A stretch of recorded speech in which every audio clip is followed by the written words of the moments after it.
ये एक नाकाम सियासी शो था पीटीआई का। अगर सड़कों पे फैसले होते हैं, खून बहाने के बाद फैसले होते हैं, तो रियासत की भी हार है। ये कहना कि कहानियां खत्म हो गई, ये बात तो दुरुस्त नहीं है। खान साहब की पहले बहुत सपोर्ट होती थी इस्टेब्लिशमेंट से। 2014 के धरने में खाने पीने का इंतजाम भी वो करते थे एस्टेब्लिशमेंट जी।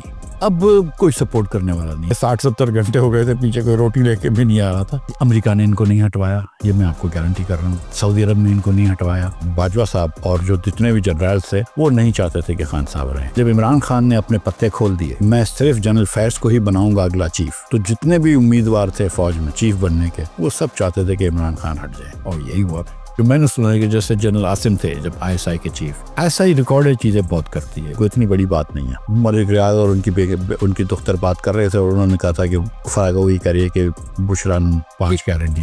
जनरल आसिम को मेरे ख्याल से इतना मान था इमरान खान के ऊपर, अपने प्राइम मिनिस्टर के ऊपर, कि वो जाके उनको रिकॉर्ड सुनाएंगे तो वो कहेंगे हाँ यार ये बड़ी गलत बात है और मैं अपनी बेगम को तंबीह करूंगा कि ऐसा ना करे। उन्होंने जनरल आसिम को ट्रांसफर कर दी और वापस जनरल फैज को लगा दिया। हमें एस्टेब्लिशमेंट के बीच में और पीटीआई के बीच में जो दूरियां नजर आती हैं, पिन पॉइंट यही है आपके ख्याल में? अपने इंस्टीट्यूशन के हेड को जानवर बोला, मीर जाफर बोला, मीर सादिक बोला और डर्टी हैरी भी बोला किसी को। वो सब जानते थे कि यार हमने आपको पाला पोसा है और इधर बनाया इस काबिल के आप वजीर आजम बने। 2018 के इलेक्शन की रात को हमने बंद किया था RTS, आपके फायदे के लिए बंद किया था। ये तो हमने सब कुछ किया। अब आप हमको मीर जाफर बोल रहे हो। उनकी हिस्ट्री जो है वो 9 मई से शुरू होती है, इनकी हिस्ट्री शुरू होती है 8 फरवरी से। अब ये तजाद है। 9 मई इमरान खान ने करवाया था। मुझे नहीं पता कि इमरान खान ने किसी को कहा था कि जाके मार धाड़ करो, लेकिन मुझे इसका यकीन है कि इमरान खान ने कहा था कि इनके घरों के बाहर जाके प्रोटेस्ट करो। कि इमरान खान साहब के भांजे भी वहाँ पे थे, बल्कि वो कोर कमांडर की यूनिफॉर्म से खेल रहे थे। तो फिर अब अल्लाह जानता है यार, मतलब ये। वेलकम टू रफ्तार पॉडकास्ट। इन दिनों पाकिस्तान की सियासत में बहुत गर्मा गर्मी है और उसका महवर अभी कुछ दिन पहले तक इस्लामाबाद था और वहाँ से क्या नतीजा निकला पीटीआई के एहतजाज का आप लोगों के सामने ही है। और पाकिस्तान की सियासत को देखते हुए आज हमने एक बहुत ही ख़ास मेहमान को दावत दी है। जनाब मिफ्ता इस्माइल साहब हमारे साथ मौजूद हैं। Sir welcome to the show. बहुत शुक्रिया। कैसे हैं आप? खैरियत से? अल्हम्दुलिल्लाह।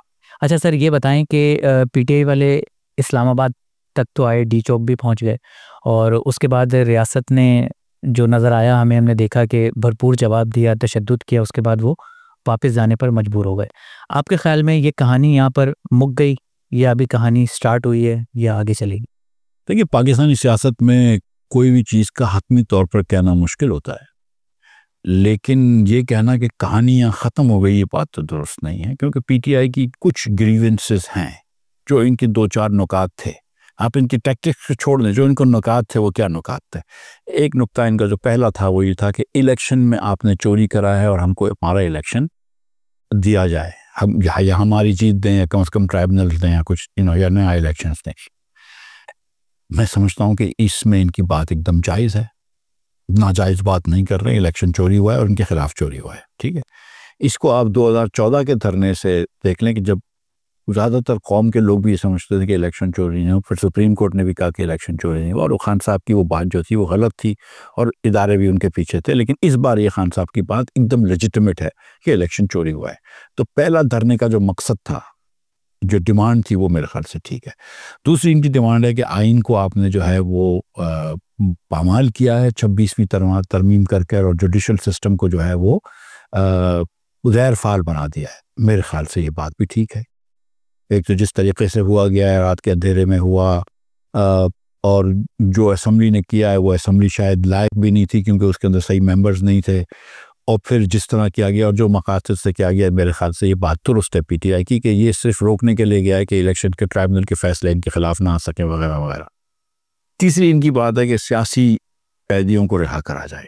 इसमें तो कोई बहस ही नहीं हो सकती है। हाँ, किसी ने जुर्म किया है, चाहे वो 9 मई का हो या कोई चोरी का हो, उसके बारे में हम बात नहीं कर रहे, लेकिन जिसने कोई जुर्म नहीं किया या जिसके ऊपर आपने सजाए को चार्ज भी आयद नहीं किया और जो साल से जेल में पड़े हैं, वो तो मज़े भी। तो ये 3 बातें तो ठीक थी पीटीआई की, और ये बातें तो एड्रेस नहीं हुई है ना। अभी तो ये है कि वो जोर ज़बरदस्ती करके डी चौक आ रहे थे, आपने जोर ज़बरदस्ती करके उनको भगा दिया। सर मेन मुतालबा आप भूल गए, इमरान खान की रिहाई। वो पॉलिटिकल प्रिजनर्स में आ गया ना। अब आपकी मर्जी है, अगर आप उसको सियासी, इमरान खान भी एक सियासी कर्जी है ना। ये पीटीआई वाले बड़े जुल्म करते हैं। अपने दूसरे लीडरान के ऊपर कि कभी यास्मीन राशिद साहिबा का जो कि कैंसर सर्वाइवर है उनका नाम नहीं आता, कभी वो उमर चीमा साहब का नाम नहीं आता, बेचारा वो गवर्नर जो था कुछ अरसे के लिए वो था, कभी एजाज साहब का, चौधरी एजाज का नाम नहीं आता, मियां महमूद रशीद का नाम नहीं आता, वो भी जेल में है, वो भी बाल बच्चेदार लोग हैं। सिर्फ इमरान खान साहब का ही नाम आता है, शाह महमूद कुरैशी का नाम नहीं आता, तो ये ज़्यादती करते हैं, इन सब का भी नाम आना चाहिए। तो सियासी प्रिजनर्स तो कोई भी नहीं होना चाहिए। अब मैं ये आपके रीडर्स ऑडियंस के ऊपर छोड़ देता हूँ कि इमरान खान साहब सियासी प्रिजनर्स हैं या तोशाखाना में सही सज़ा थी या नहीं, ये मैं इस पर बहस नहीं कर रहा हूँ। लेकिन ये पीटीआई की जो बात है कि सियासी तौर पर किसी को पकड़ना गलत है, उस पर मैं 100% एग्री करता हूँ। तो आपके ख्याल में फिर मिला तो कुछ भी नहीं, आपने जो इतनी चीज़ें गिनवाई, बनवा तो कुछ भी नहीं सके, तो ये एक नाकाम सियासी शो था पीटीआई का? नाकामी तो खैर सबकी हुई, सबकी हुई। द फैक्ट कि पीटीआई, देखिए यहाँ से शुरू करते हैं कि पंजाब गवर्नमेंट ने हर गली के कोने पे एक नाकाबंदी की हुई थी। मिसाल दे रहा हूँ, मतलब एग्जॉजरेट कर रहा हूँ ऑब्वियसली। सारे रहीम यार खान से लेकर मोटरवे बंद थे, मुल्तान में मोटरवे बंद थे, लाहौर के अंदर सारी चीज़ें बंद थी। अगर आप गूगल मैप से लाहौर से इस्लामाबाद का रास्ता दें तो अमृतसर के थ्रू दे रहा था। तो वो सारी चीज़ें बंद थी। उसके बाद पंजाब से तो कोई आया ही नहीं। ये पीटीआई की नाकामी है, बिल्कुल नाकामी है। जो भी हमारे पंजाब के पीटीआई के लीडर कहेंगे वो सब एक्सक्यूजेज होंगी। द फैक्ट इसके पंजाब से बंदा नहीं निकला, पश्तून निकले, हज़ारा वाली से भी निकले, उनकी हुकूमत भी थी, उनको मदद भी हो गई, वो अपनी गाड़ियों में जो भी है अमलाक सूबे के लेकर आए, सूबे के वसाइल इस्तेमाल करे। बहरहाल उस पर बहस हो सकती है, और वो तोड़ फोड़ करके जिस तरह भी आ गए। तो हुकूमत को इस पे नाकामी हुई कि जो नाके थे अटक पे ऊपर, फिर उसके ऊपर चुंगी 26 पे, जो ये समझ रहे थे कि वो अबूर नहीं कर सकेंगे, वो अबूर कर लिया। और जितने बद्दा इन्होंने निकाला था हुकूमत की एक्सपेक्टेशन से ज़्यादा निकाला था। 50-60 हज़ार जो भी था वो हुकूमत की एक्सपेक्टेशन से ज़्यादा था। वो बंदे लेकर आ गए और वो पहुंच गए टी चौक तक। तो वो पीटीआई की कामयाबी हुई, हुकूमत की सुबकी हुई उस दिन जिस दिन एक गैर मुल्की सदर यहाँ पे मौजूद हैं। लेकिन फिर पीटीआई को कुछ मिला तो नहीं, और जब थोड़ा सा वो हुआ, टीयर गैस हुई और थोड़ा सा जब रिएक्शन आया, फोर्स इस्तेमाल हुई, तो अली अमीन गंडापुर साहब वो पहले भी गायब हो जाते थे और मानसेरा से निकलते थे, इस बार भी निकले। लेकिन जो हमारी इमरान खान साहब की अहलिया थी, वो जो उन्होंने बड़ी बात करी थी कि मैं नहीं जाऊंगी, अकेली खड़ी रहनी होगी, तो वो भी चले गई गाड़ी में बैठ के, वो भी मानसेरा चले गई।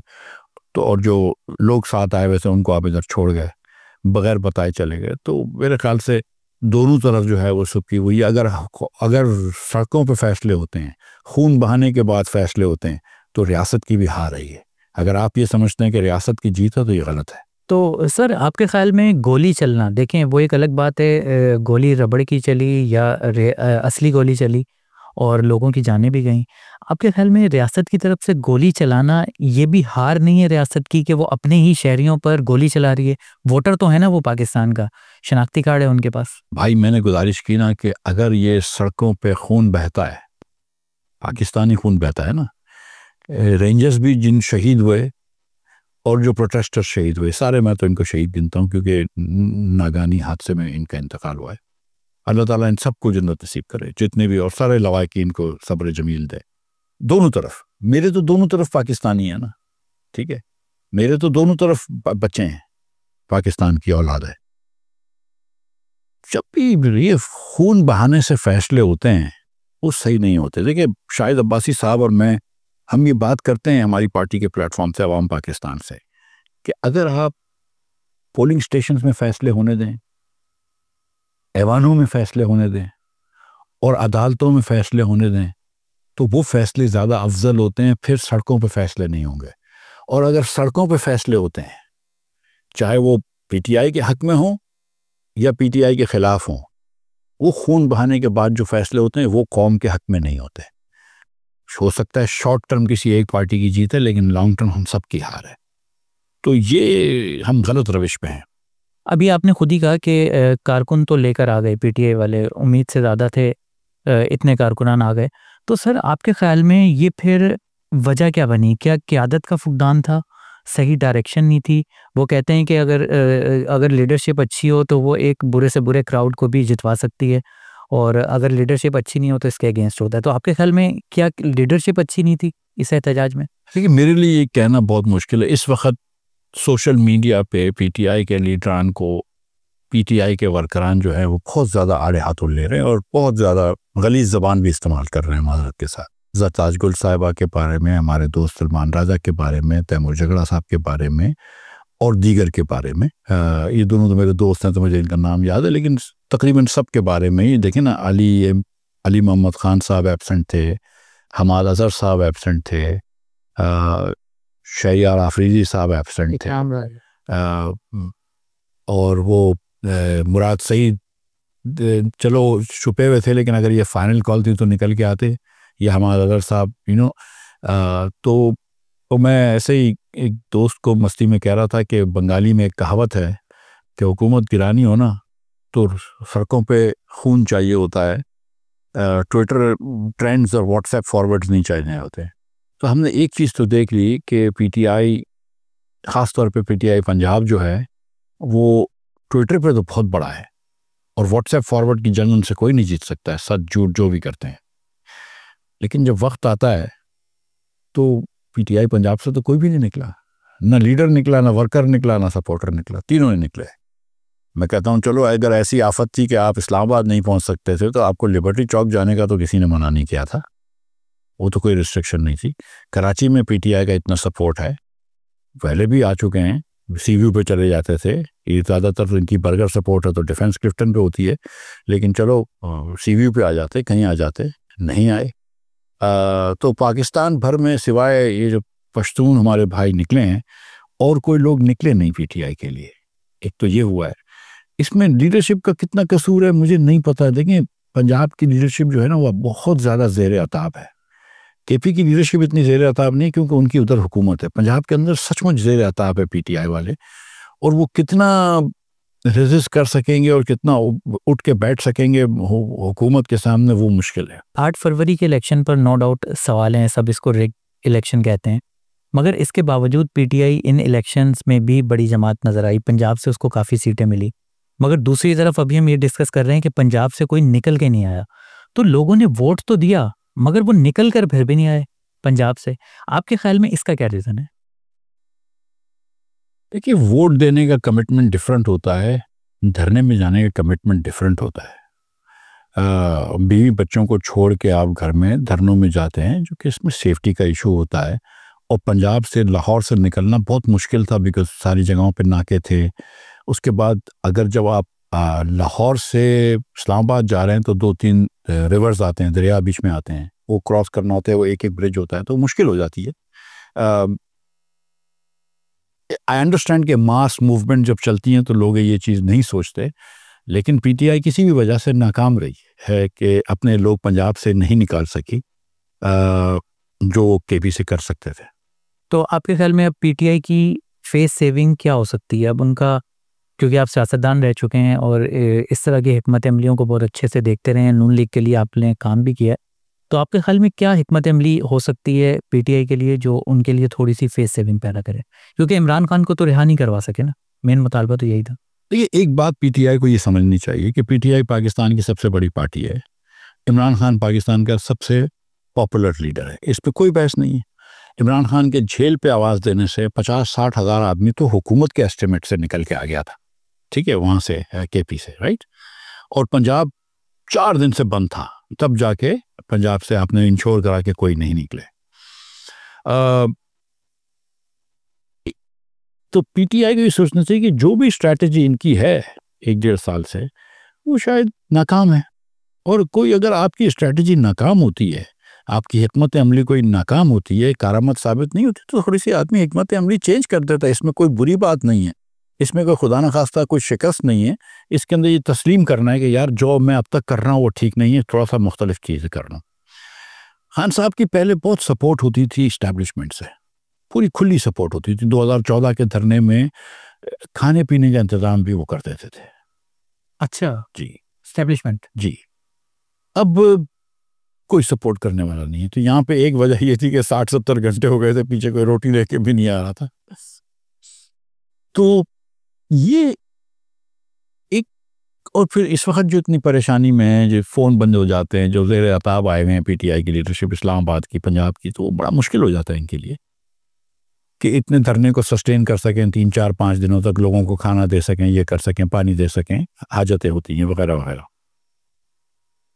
लेकिन खान साहब उस माइंड सेट से नहीं निकले कि भाई मैं पीटीआई पे अटैक कर लूँगा लेकिन मेरे को कुछ कॉन्सिक्वेंस नहीं होगा, मैं पीएम हाउस पे अटैक कर लूँगा, कोई कॉन्सिक्वेंस नहीं होगा क्योंकि मेरे पास पीछे फ़ौज खड़ी हुई है, ऐसा ही खड़ी हुई है, मैं पुलिस की वैन से अपने बंदे छुड़वा लूँगा, मेरा कोई कॉन्सिक्वेंस नहीं होगा।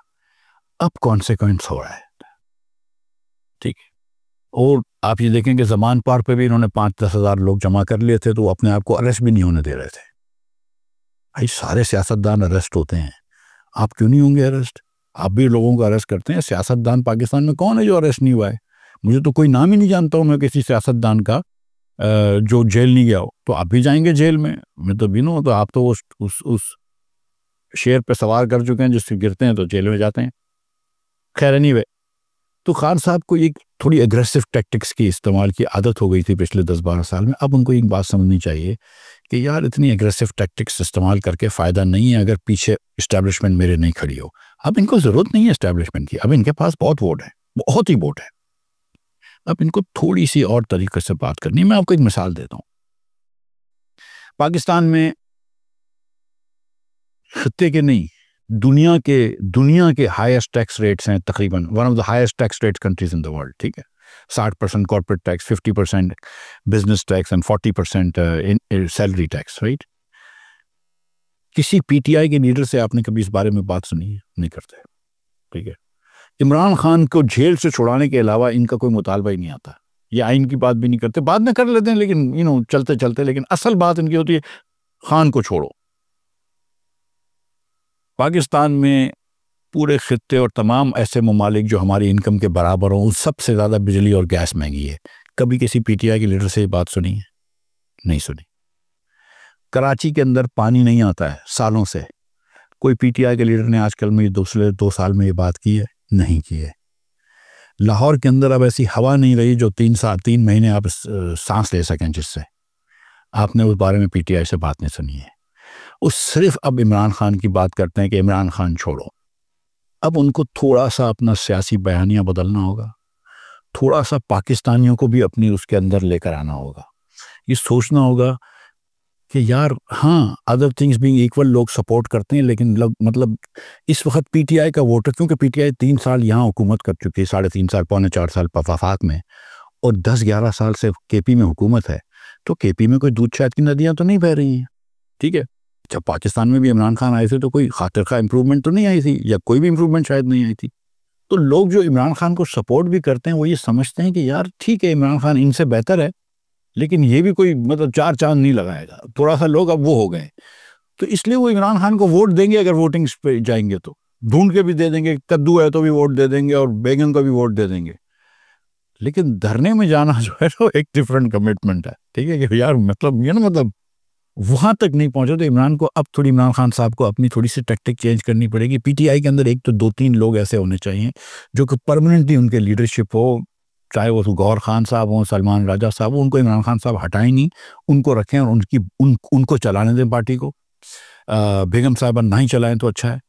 और फिर ये 3-4 लोग पार्टी चला रहे और थोड़ी सी मुफाहमत की सियासत करें, दीगर सियासी लीडरों को अपने साथ मिलाएं।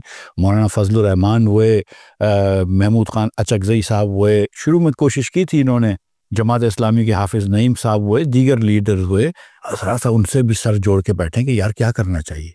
इनके जो बातें हैं आइन के, इस बात के आइन की पासदारी करनी चाहिए, दुरुस्त है। मैंडेट चोरी नहीं करना चाहिए, ये दुरुस्त है। लेकिन don't just focus on Imran Khan, focus on larger Pakistan. अभी कुछ दिन पहले बुशरा बीबी का एक बयान आया था सऊदी अरब से लेके, उसमें उन्होंने बाजवा साहब के ऊपर को कोट करते हुए कहा कि बाजवा साहब ने हमें इस तरह से कहा कि सऊदी अरब वाले कह रहे हैं कि यहाँ हमारे मुल्क में शरीयत नहीं है, ये शरीयत नाफिज करने जा रहा है, इस तरह का कोई बयान था। तो आप हुकूमत के बड़े ओहदों पे रहे हैं, तो आपके ख्याल में इस तरह की बयानबाजी कोई दूसरा मुल्क डायरेक्टली किसी आर्मी चीफ को करके कहता है? मेरा नहीं ख्याल है, सवाल ही नहीं है कि मेरा ये ख्याल हो, सवाल ही पैदा नहीं होता। ना मेरे ख्याल से उन्होंने ये नहीं कहा था कि बाजवा साहब ने उनको कहा था, उन्होंने कहा हमको और सोर्सेज से, आईबी से और दीगर सोर्सेज से पता चला है। ये नहीं, मेरे ख्याल से मैंने नहीं सुना कि उन्होंने कहा था कि बाजवा साहब ने कहा था। लेकिन उन्होंने ये कहा था कि सऊदी अरब कह रहे हैं ना कि ईद किसको उठा के ले आए हो कि ये शरीयत का पासबानी कर रहा है। मेरा नहीं ख्याल है कि दे केयर अबाउट दिस। अच्छा, तो ये फिर आपके ख्याल में गलत बयान है, या वो सही तरह से कम्युनिकेट नहीं कर पाई, या वो बाजवा साहब पे इल्ज़ाम लगा रही थी? क्योंकि बाजवा साहब की तो क्लेरिफिकेशन आ गई उसके ऊपर कि नहीं ऐसा कुछ नहीं हुआ और बेबुनियाद। देखिए, पहले हमने ये सुना था आफ्टर द फैक्ट कि एक लेटर जो पता नहीं पहले आ चुका था कि इमरान खान को अमेरिका ने हटाया। फिर उस पर वो आप जानते भी हैं कि 40-50 हज़ार डॉलर महीने के इमरान खान साहब की पार्टी जो है वो अमेरिका को देती है लॉबिस्ट को वहाँ पे करने के लिए। वो कितनी मरतबा अमेरिका के कांग्रेसमैनों से ख़त लेकर आया है। तो वो अमेरिका के ऊपर काफ़ी वो करते हैं, लेकिन अमेरिका ने इनको नहीं हटवाया, ये मैं आपको गारंटी कर रहा हूँ। सऊदी अरब ने इनको नहीं हटवाया, ये भी मैं आपको गारंटी कर रहा हूँ। और मैं तो ये कह चुका हूँ कि जब इमरान खान ने अपने पत्ते खोल दिए कि मैं सिर्फ जनरल फैज़ को ही बनाऊंगा अगला चीफ, तो जितने भी उम्मीदवार थे फ़ौज में चीफ बनने के, वो सब चाहते थे कि इमरान खान हट जाए, और यही हुआ फिर, बाजवा समेत। अगर बाजवा साहब उम्मीदवार थे तो। नहीं तो बाजवा साहब को तो अपनी श्योरिटी मिली हुई थी ना, वो तो मज़ीद भी जो पता चलता है हमें कि वो एक्सटेंशन मिल सकती थी उनको, इमरान खान देने को राज़ी थे। अब जब यही बात है ना कि जब इनको लगा इमरान खान साहब को, देखें ये हमको पता चलता, हम लोगों को तो अक्टूबर में पता चली ना, जब उन्होंने अब फैज़ साहब को बाजवा साहब ने भेज दिया पेशावर, तो अब लोगों को लगा कि बाजवा साहब नहीं चाहते कि फैज़ साहब ने चीफ बने, वरना उनको ऐसा ऐसे हटा के शायद पिंडी की कोर दे देते या GHQ में रख लेते कहीं। उनको भेजा पेशावर। जब इनको पेशावर भेजा तो खान साहब ने मना कर दिया कि नहीं, इनको नहीं भेजेंगे। अब पूरी पाकिस्तान आर्मी के अंदर एक आदमी तो नहीं है ना जो ISI चीफ बन सकता है। जनरल आसिम को भी आपने नहीं रहने दिया, आपको भी वही चाहिए, फैज़ चाहिए जो आपके बैक एंड कॉल पे है, जो इमरान इस्माइल ने शायद आपके पास या कहीं पे पॉडकास्ट में कहा है कि हम तो हर चीज़ जो थे वो ISI से करवाते थे कि भाई MQM वालों को बुलाओ वोट डाल के जाएँ, BNP वालों को बुलाओ वोट डाल के जाएँ। तो आप तो लेकिन बाजवा साहब ने भी डिसाइड किया कि यार ये फैज़ जो कि बाजवा साहब के भी करीब थे और इमरान खान साहब की नूर नज़र से, उनको हम पेशावर भेज देंगे। तो उस पर इनका झगड़ा हुआ, जो नदीम अंजुम साहब को कितने अरसे से खान साहब ने रोका, फिर 3 लोगों के इंटरव्यू करे, 2 जनरलों को उन्होंने ओपनली इंटरव्यू करे, सबको बता के कि इन 2 के इंटरव्यू होंगे। उनको मना किया गया कि भाई हम आपको रिजेक्ट कर रहे हैं, और फिर उसके बाद नदीम अंजुम को ही लगाया, तो झगड़ा तो इनका हो गया था। तो उसके बाद तो मेरा नहीं ख्याल है कि वो फिर उसके बाद बाजवा साहब और जो जितने भी जनरल थे वो नहीं चाहते थे कि खान साहब रहें। और एक बात याद रखिएगा कि पाकिस्तान के अंदर चीफ ऑफ आर्मी स्टाफ की जो ऑफिस है वो बहुत ज़्यादा पावरफुल होती है बनिस्बत वज़ीर आज़म के ऑफिस के। वो तो सर सबको ही पता है, मगर मुझे ये बताएं कि जनरल फैज़ हमीद और बाजवा एक पेज पर कब नहीं थे? हमें तो दोनों साथ भी नज़र आए, इमरान खान के साथ मीटिंग्स में भी बैठे हुए हैं। तो बाजवा साहब ने किसी को तो बनाना था ना, तो उन्होंने अपना वज़न फैज़ हमीद के पलड़े में क्यों नहीं डाला? अब ये तो बाजवा साहब ही बता सकते हैं, लेकिन जब इनके मफाद में तजाद हो गया तो वो एक पेज पे नहीं रहे। शुरू में इनके मफाद में बिल्कुल तजाद नहीं था, इनके मफाद जो थे वो एक थे, जो ये समझते थे कि कौमी मफाद भी है। बाद में इनकी समझ से दानिश में बाजवा साहब का कोई पॉलिसी इंटरेस्ट कोई और हो गया, फैज़ साहब का पॉलिसी इंटरेस्ट कोई और हो गया, बाकी जो सीनियर जनरल्स थे उनका पॉलिसी इंटरेस्ट कोई और हो गया। तो फैज़ हमीद साहब ऐसा क्या करते थे आपके ख्याल में जो इमरान खान के लिए कोई और नहीं कर सकता था, या इमरान खान को भरोसा सिर्फ और सिर्फ फैज़ हमीद पे ही था? कोई और भी तो हो सकता है। मतलब उस वक्त तो उनकी सेटिंग बहुत अच्छी थी ना फौज में सर, बाजवा से अच्छी है तो इसका मतलब फिर नहीं देखें, होती तो सेटिंग चीफ से अगर हो तो बाकी सबसे सेटिंग हो जाती है। मैंने जो सुना है, अब ये सच्ची झूठा अल्लाह जानता है, क्योंकि जो मैंने सुना है कि जैसे जनरल आसिम थे जब ISI के चीफ, ISI रिकॉर्डेड चीज़ें बहुत करती है, आपके भी फ़ोन मेरे भी फ़ोन अगर सुन ले तो कोई इतनी बड़ी बात नहीं है, ठीक है। हम शायद इतने इम्पोर्टेंट नहीं हैं, लेकिन बेगम साहिबा तो इम्पोर्टेंट थी, और बेगम और मेरे ख्याल से बेगम साहिबा ने किसी वालिद और उसकी बेटी के दरमियान फ़ोन पे बात सुनी इन्होंने, जिसमें बेटी वालिद को कह रही थी कि बेगम साहिबा के लिए 5 कैरेट की अंगूठी चाहिए। मलिक रियाज से रिलेटेड है। मलिक रियाज और उनकी दुख्तर बात कर रहे थे, और उन्होंने कहा था कि फ़राग वही करिए कि बुशरा 5 कैरेट दी। बड़ी बात है। तो वो जनरल आसिम को मेरे ख्याल से इतना मान था इमरान खान के ऊपर, अपने प्राइम मिनिस्टर के ऊपर, कि वो जाके उनको रिकॉर्ड सुनाएंगे तो वो कहेंगे हाँ ये वाली गलत बात है, और मैं अपनी बेगम को तंबी करूँगा कि ऐसा ना करें। उन्होंने इनफैक्ट जनरल आसिम को ट्रांसफ़र कर दिया और वापस जनरल फैज़ को लगा दिया। ये बड़ा अजीब सा हुआ है और ऐसा होता नहीं है। तो जनरल फैज़ जो थे वो उनके लिए बड़े कारआमद होते थे, किसी के ऊपर केस मैन्युफैक्चर करना है, किसी के ऊपर क्या करना है, तो जनरल फैज़ उनको फ़ायदा पहुंचाते थे। खान साहब ने सोचा था कि जनरल फैज़ होंगे तो आसानी हो जाएगी अगले इलेक्शन में भी, बस ये था। अब क्या और काम करते थे जनरल फैज़ अल्लाह जानता है। अच्छा सर, आपने भी कहा कि सुनी सुनाई बात आपने कोट की कि जनरल आसिम ने कुछ चीज़ें जो है वो दिखाई करप्शन से मुतल्लिक उनकी अहलिया की। तो आपके ख़्याल में ये जो अभी हमें एस्टेब्लिशमेंट के बीच में और पीटीआई के बीच में जो एक रंजिश नज़र आती है, दूरियां नज़र आती हैं, क्या उसका जो है वो पिन पॉइंट यही है आपके ख्याल में? नहीं, उसके बाद तो फिर बहुत सारा पानी उस पुल के नीचे से बह गया ना। लेकिन फिर तो खान साहब को जब इन्होंने हटाया ये वोट ऑफ नो कॉन्फ्रेंस में, तो खान साहब ने उनको मीर जाफ़र और मीर सादिक का खिताब दिया, डर्टी हैरी का खिताब दिया, बड़े खुतबा खिताबों से नवाजा है इनको। जानवर तो बोलते ही थे, तो अब आपने इंस्टीट्यूशन के हेड को जानवर बोला, मीर जाफ़र बोला, मीर सादिक बोला और डर्टी हैरी भी बोला किसी को। और ये वो सब जानते थे कि यार 2010 से तो हम आपकी पुश्त पे खड़े हुए हैं, हमने आपको पाला पोसा है और इधर बनाया इस काबिल के आप वज़ीर आज़म बने। 2018 के इलेक्शन की रात को हमने बंद किया था आरटीएस, आपके फ़ायदे के लिए बंद किया था। हम लोगों को फ़ोन करते थे, प्रेस वालों को, कि धांधली का वर्ड इस्तेमाल ना करो। हम लोगों को फ़ोन करके बोलते थे कि तलत हुसैन को नौकरी ना दो, फना को नौकरी ना दो, इमरान खान की क्रिटिसिज्म नहीं होनी चाहिए ज़्यादा। ये तो हम करते थे और ये सब कुछ हमने किया। हमने आपके कहने पे फलाह को पकड़ लिया, शकील उर रहमान को पकड़ लिया और पता नहीं क्या क्या करा, उसकी गाड़ी से चरस निकाल दी राणा सना की। ये तो हमने सब कुछ किया। अब आप हमको मीर जाफ़र बोल रहे हो, तो वो रंजिशें बढ़ गई। और फिर बाजवा साहब जो थे वो इतने डिसाइसिव नहीं थे जितने जनरल आसिम है। अब वो आ गए तो वो फिर ज़्यादा डिसाइसिव है, तो दोनों तरफ से आग बराबर लगी हुई, तो अब फिर बहुत आगे निकल गए। फिर 9 मई हुआ। उसके बाद देखिए, हम सारे सियासतदान कभी ना कभी अरेस्ट हुए हैं। सियासतदान अरेस्ट होता है तो हम फौज के कमांडरों के घर पे अगर हमले कर दें तो बड़ा अजीब सी बात है। उन्होंने कहा कि नहीं, तो फॉल्स फ्लैग ऑपरेशन था, वो भी बहस हुई। हालांकि चलो एक चीज़ हो गई तो आप उसके ऊपर कुछ पानी फेर दें। जैसे सलमान राजा साहब ने एक मरतबा कहा था जब इनके निगोसिएशन चल रहे थे कि हाँ, हमने कहा था कि प्रोटेस्ट उनके घर के सामने होंगे, लेकिन हमने कहा था कि पीसफुल प्रोटेस्ट होंगे। यहाँ तक तो कम से कम आप अपनी जिम्मेदारी लेना। आप तो जिम्मेदारी ले नहीं रहे, आप तो बोल रहे हैं फॉल्स फ्लैग था, उल्टा उनके ऊपर दोष दे रहे हो। और ये आपकी नैरेटिव फिर बिकती भी है आपके लोगों में, तो वो और गुस्सा कर रहे हैं। फिर उसके बाद 8 फरवरी हुआ। 8 फरवरी 9 फरवरी को तमाम इलेक्शन चोरी की हदें पार कर दी गई। इमरान खान की पक्की जीत थी, शायद 2/3 मेजॉरिटी से जीत थी, वो चेंज कर दी गई। तो अब इमरान खान को भी ग्रीवियंस हो गया। उनकी हिस्ट्री जो है वो 9 मई से शुरू होती है, इनकी हिस्ट्री शुरू होती है 8 फरवरी से। अब ये तजाद है। अमेरिका में ये हुआ कि 6 जनवरी हुआ था, लेकिन ये जब इलेक्शन हुआ और इलेक्शन जीत गया तो ट्रंप के ऊपर वो केसेस भी ख़त्म हो गए वगैरह वगैरह। अब कहीं ना कहीं बैठ के फैसला करना पड़ेगा, ये कितने अरसे तक इस मुल्क को है हम ये धरनों के गिर्द घुमाते रहेंगे। आगे कहीं ना कहीं तो लेके जाएंगे ना। यहाँ पे 10 करोड़ 50 लाख लोग ऑलरेडी गुर्बत में रहते हैं। अरबों रुपए का हम हर कुछ दिनों में नुकसान कर देते हैं, तो हम अफोर्ड नहीं कर सकते।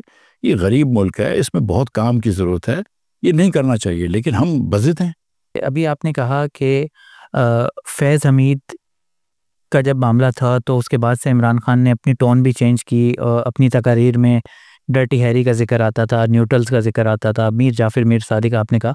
मगर सर इस तरह की ज़ुबान तो हम माजी में नवाज शरीफ की तरफ से भी सुनते रहे। गुजरावाला का जलसा याद है, आप भी इस वक्त नून लीग का हिस्सा थे।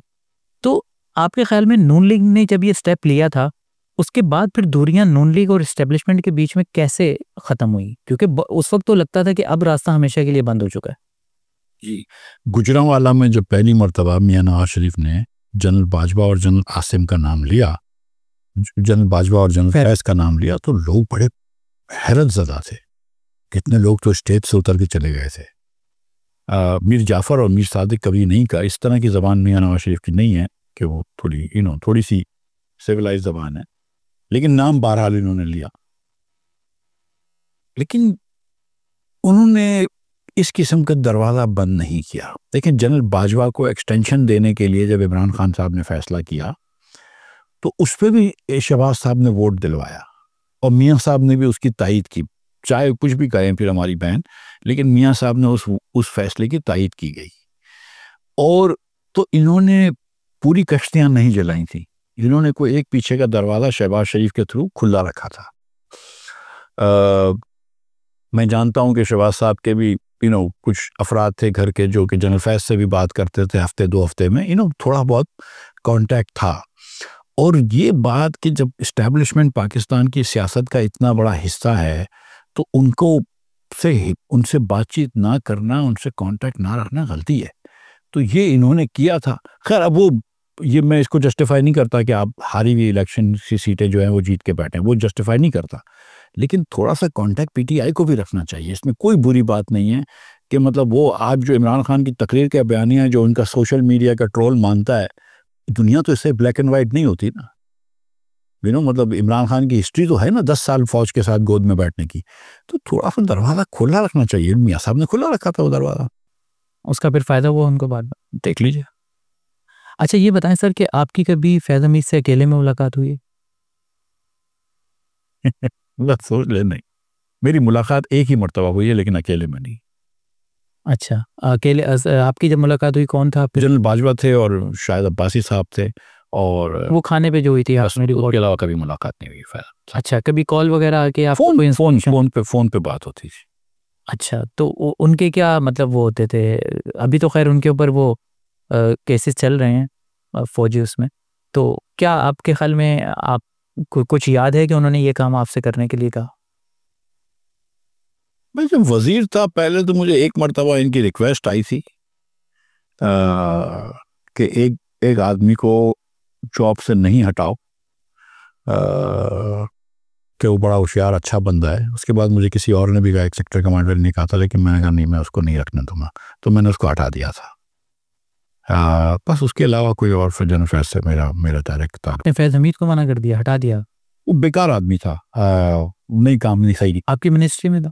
हाँ, वो FMU में था, financial monitoring unit, state bank में इधर बैठता था।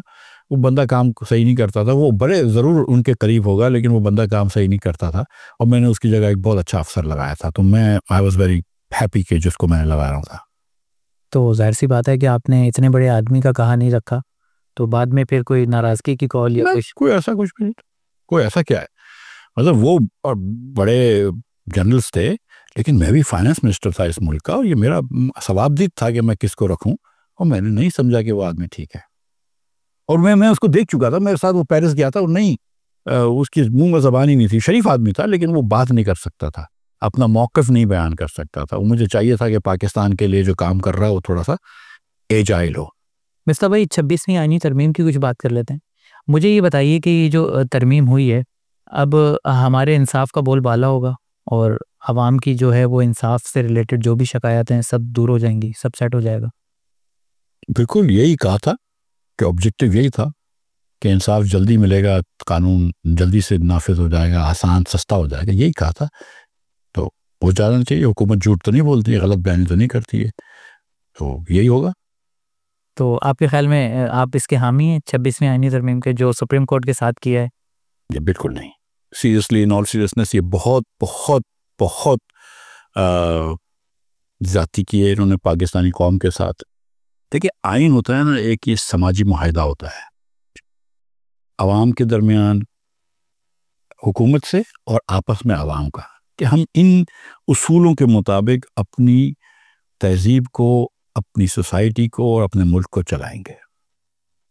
आप उस तहजीब की तरमीम या उस माहदे की तरमीम जो है, जिसका आइन को अक्सर दस्तूर भी कहते हैं, दस्तूर जिससे हमारा मुल्क चलता है, जो दस्तूर ज़माना है, आप उसको एक दिन के अंदर चेंज नहीं कर सकते, एक रात में चेंज नहीं कर सकते अपनी मर्जी पे। और आपने ये क्यों चेंज किया है? सिर्फ इसीलिए किया है कि जो ट्राइब्यूनल के केसेस से आपको डर था वो ना आ सकें। और आपने फिर कॉन्स्टिट्यूशन बेंच बनाई, जो अगर तो ये कहते ना कि चारों सारे सूबे के रिप्रेजेंटेटिव होना चाहिए, तो कह देते कि सीनियर मोस्ट हर सूबे से आदमी आ जाए तो ठीक था। लेकिन आपने उसमें इतने बंदे डाल दिए चूज़ करने के कि आपकी मर्ज़ी की कॉन्स्टिट्यूशनल बेंच बन जाए, और जो जज आपके खिलाफ फैसला करता है उसको आपने नहीं डाला, तो अपनी मर्ज़ी की बेंच बना ली, तो ज़्यादती करिए ना। मतलब आपने सुप्रीम कोर्ट को सेशन कोर्ट बना दिया है, जैसे मजिस्ट्रेटेड कोर्ट बना दी, और असल काम जो है वो आपने कॉन्स्टिट्यूशन बेंच को दे दिए और वहाँ पे अपनी मर्ज़ी के जजेस रख दिए। ये कहीं से मुनासिब नहीं है, और लॉन्ग टर्म इसका बहुत मुल्क को नुकसान होगा, और इनको भी नुकसान होगा, ये जिन्होंने की है, जो इसके खालिक हैं, जो कम से कम जो दिखावे के तौर पे खालिक। तो आपके ख्याल में ये जो आईनी तरमीम है और ये जो सुप्रीम कोर्ट के साथ किया गया है, ये सिर्फ और सिर्फ इमरान खान के लिए और पीटीआई को दबाने के लिए किया गया?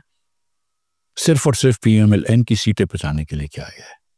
ये ट्राइब्यूनल के केसेस होते हैं, तो ट्राइब्यूनल के केसेस ऐसे हो गए हैं कि जिसमें पीटीआई के वर्कर और लीडर, वो मेंबरान के पास फॉर्म 45 हैं जो साबित करता है कि वो जीते हुए हैं। ये बहुत कॉम्प्लिकेटेड केसेस नहीं है। ये अगर कोई ईमानदार जज बैठा हो तो 3-4 हेयरिंग के अंदर ये केस निपटा देगा, और पीटीआई का एक एक करके बंदा जीत जाएगा, हुकूमत गिर जाएगी। तो ये हुकूमत को बचाने के लिए सबसे पहली चीज़ है कि हुकूमत को बचाने के लिए। मिर्ज़ा भाई, पीटीआई का एहतजाज नाकाम हुआ, तो आपके ख्याल में अब इमरान खान की रिहाई मज़ीद दूर चली गई है? जिन लोगों ने उम्मीद लगा ली थी कि इस एहतजाज के नतीजे में या कम से कम एक डेडलाइन मिल जाएगी या एक टाइम पीरियड मिल जाएगा कि इमरान खान बाहर आ जाएंगे, अब आपके ख्याल में वो पीछे चली गई है, दूर चली गई है? देखिए, वो कहते हैं ना, डूबते को तिनके का सहारा। तो पीटीआई के जो दोस्त हैं वो हर चीज़ से उम्मीद लगाते हैं कि इमरान छूट जाएंगे, इमरान खान साहब छूट जाएंगे। तो ट्रंप आए, इनको ऐसा लगा कि इमरान खान साहब छूट जाएंगे, कि अभी ट्रंप का ट्वीट आया, अभी ट्रंप का फ़ोन आया, वो इस उम्मीद पे है। फिर ये धरना हुआ, इनकी फिर उम्मीद बन गई कि इमरान खान छूट जाएंगे। मुझे नहीं पता कि कब इमरान खान साहब छूटेंगे, लेकिन मुझे फिल फॉर इनकी रिहाई नज़र नहीं आ रही,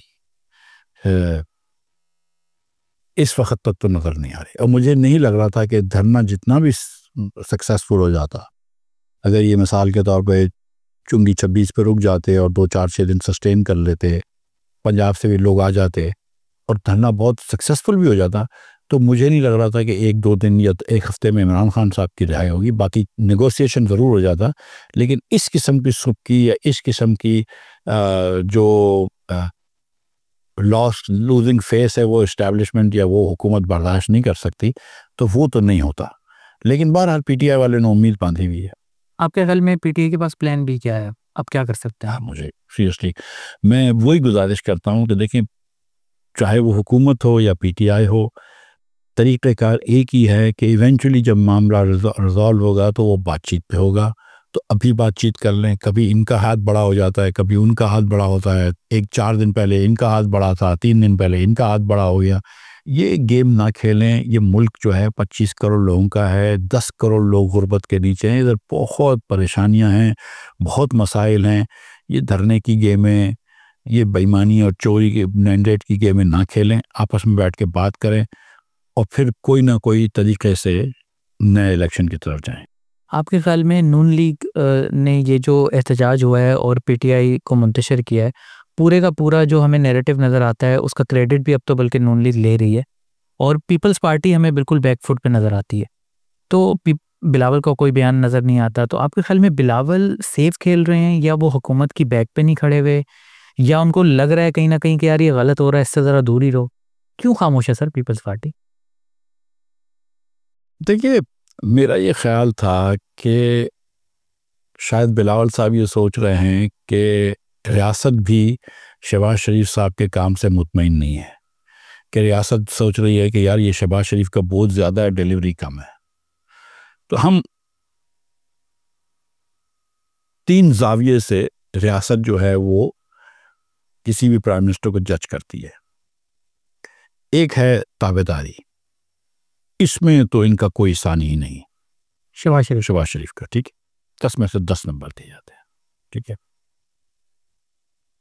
एक है पॉपुलैरिटी, मकबूलियत, तो मकबूलियत शहबाज साहब की नहीं है। कितने नंबर? 2 नंबर। इनकी तो मकबूलियत जो है वो अपनी पार्टी में भी नहीं है ना, क्योंकि वो भी पार्टी भी इनके भाई की है और वो बेटी उनकी लेना चाह रही है, तो वो भी वहाँ पे भी नहीं है और आम लोगों में भी नहीं है। और डिलीवरी भी 2 या 3 नंबर है। कोई काम नहीं करते, मतलब कोई एक रिफॉर्म का काम नहीं किया, कोई एक काम नहीं किया, मतलब छोटी छोटी चीज़ों में रहते हैं, इधर उधर जाते रहते हैं मुल्क के बाहर, लेकिन कोई सब्सटेंशियल काम तो नहीं करके दिया, कोई रिफॉर्म करके तो नहीं दिया। तो ना डिलीवरी दी है, ना मकबूलियत है, बस ताबेदारी है। तो ताबेदारी की बिना पे कितने अरसे तक रोक जा सकते हैं भाई? अब ये फैसला करना है। तो बिलावल ये सोच रहे थे कि अगर मैं ज़्यादा मकबूलियत और ज़्यादा डिलीवरी प्रॉमिस कर देता हूँ तो शायद मेरी बारी आ जाएगी। तो वो थोड़ी सी इस किस्म की बातें कर रहे थे। तो अब ये आजकल थोड़ा सा फिर बिलावल रुक गए, क्योंकि ये तो एकदम ऐसा था कि ये तो कोई सियासी पार्टी ये हाथ डालना नहीं चाहती थी इस मसले में, धरने के मसले में। तो आपके ख्याल में सही हिकमत अमली है पीपल्स पार्टी की? क्योंकि एक गैर मकबूल तो हिकमत अमली है ना जो भी हुकूमत ने किया है पीटीआई की तरफ। पीपल्स पार्टी की एक जो मेन हिकमत अमली है ना, वो जिसको कहते हैं ना कि हाथी के दांत की हैकर में अमली है।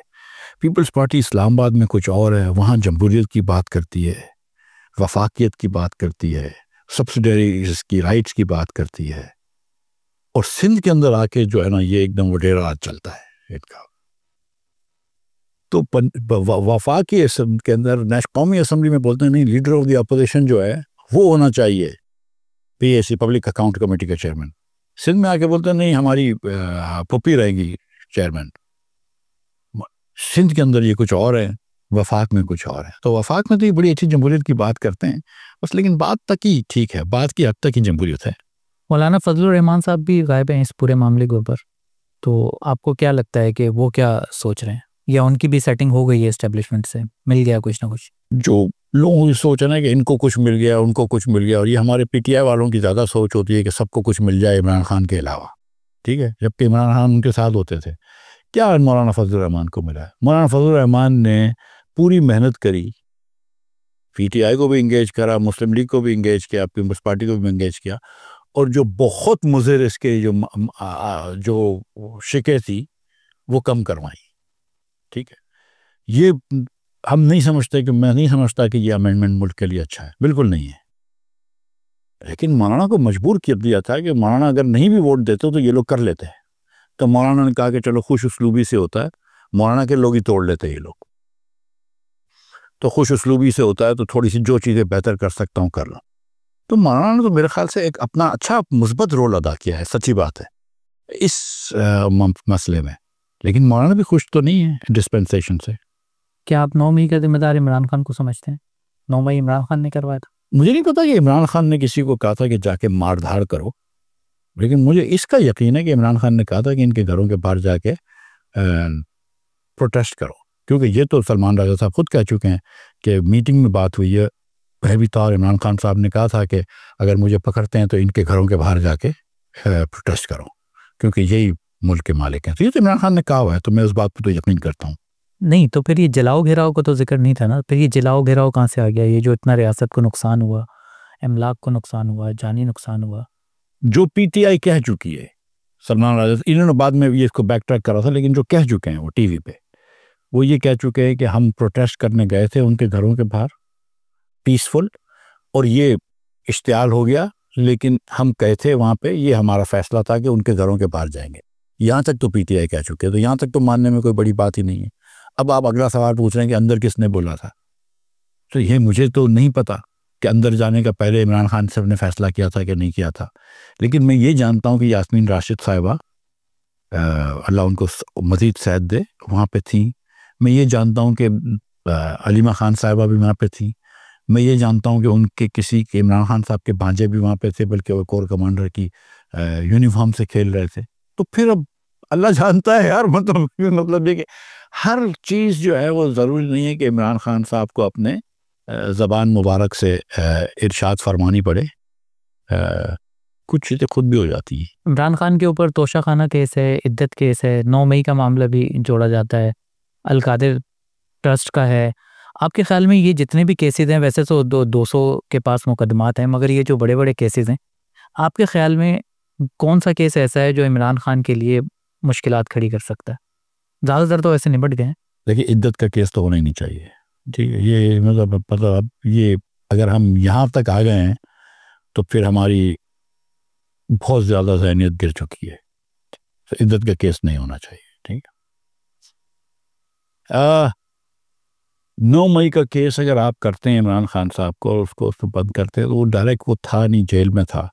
ये प्रूव करना भी बहुत मुश्किल हो जाएगा और पाकिस्तानी अवाम भी इसको नहीं मानेगी। तो मेरा ख्याल है उस केस को भी छोड़ देना चाहिए, ठीक है। अब आ गए आप तोशा खाना के केस में, और तोशा खाना के 2 केसेस हैं जो मुझे पता है, अगर मैं गलत भी बोल सकता हूँ, हमारे पीटीआई के दोस्त फिर बड़े नाराज़ हो जाते हैं। वो जो भी कहना है वो को ऐसे बड़ी फिक्र रहती है पीटीआई के दोस्तों की। नहीं, वो तो फिर वो आपको पता है ना कि थोड़ी सी मैं सियासतदान हूँ, इवेंचुअली सब मेरे बेटे हैं, मुझे वोट देंगे। मतलब इन सब का वोट लूंगा मैं, मुस्लिम लीग वालों के भी वोट लूंगा और पीटीआई वालों के भी वोट लूंगा और पीपल्स पार्टी वालों के भी वोट लूंगा। अगले इलेक्शन में आप इन सबको जो है वो अवाम पाकिस्तान को वोट देना है इंशाल्लाह। Best of. तो मैं ज़ाहिर सियासतदानों कोशिश तो करता हूँ ना, तो मैं ये कहता हूँ कि तोशा खाना में 2 केसेस थे। एक तो केस ये था शायद कि इन्होंने डिक्लेयर नहीं करी कि घड़ी ली, घड़ी के पैसे जो भी थे उस वक्त 20% देने थे या 50% देने थे, वो उन्होंने पैसे दे दिए कि भाई ये 10 करोड़ रुपए की घड़ी है, मगर डिक्लेयर 10 करोड़ रुपए की घड़ी है, इसमें आपको 2 करोड़ रुपए देने हैं। उन्होंने कहा ये 2 करोड़ रुपए लो और ये रख लो। अब ये 2 करोड़ रुपए का मैंने 2 करोड़ रुपए कैश दे दिया और ये एसेट खरीद लिया, हमने डिक्लेयर नहीं किया।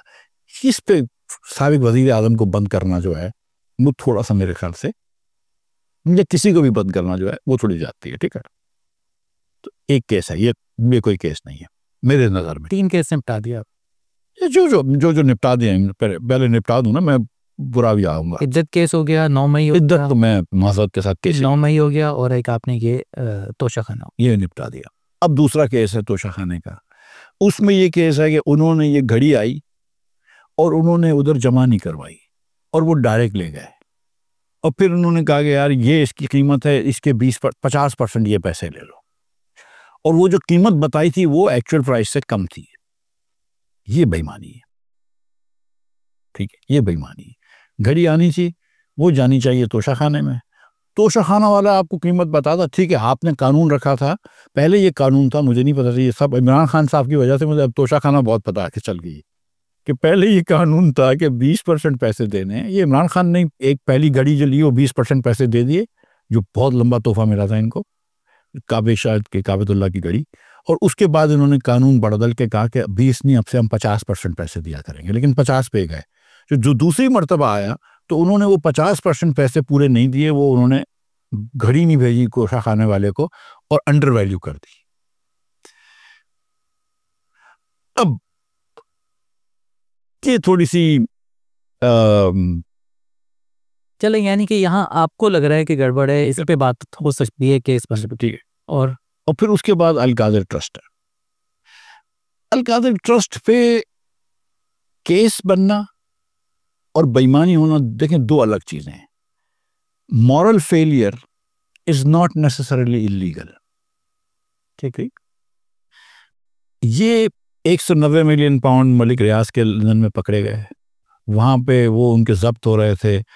ये वो इमरान खान साहब के वजीर गए यहाँ से, और एक वहाँ पे ब्रिटिश लॉयर था, उससे मैं मिल भी चुका हूँ, लॉयर से, ब्रिटिश लॉयर से वो मिले। वो उन्होंने कुछ ऐसा करा कि यार तुम यूँ करो, ये पैसे वापस दे दो।